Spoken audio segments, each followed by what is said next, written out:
Celebrity উপস্থিত রয়েছেন। Famous model Priyanka Lakra, miss India first runner up, miss India perfect catcher দিবা। Hello Priyanka, তোমার কেমন লাগছে? আমাদের এখানে ফুটবল ম্যাচে ইতিমধ্যে খেলা শেষ হয়ে গেছে এখানে, তাও কেমন লাগছে এই মোমেন্টটা?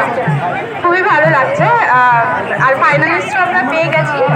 সব থেকে প্রথমে তো আমি ধন্যবাদ জানাতে চাই মেয়র স্যারকে, আর আরও যারা টিম মেম্বার আছে সকলকে ধন্যবাদ আমাকে এখানে ইনভাইট করার জন্য। আর সকলে লোক দেখতে এনজয় করছে আর সবাইকে দেখতে খুব ভালো লাগছে। তো হ্যালো এভরিওয়ান, অ্যান্ড ফাইনালিস্টদেরকে কংগ্রাচুলেশন, যারা উইনার হলো। Thank you. Thank you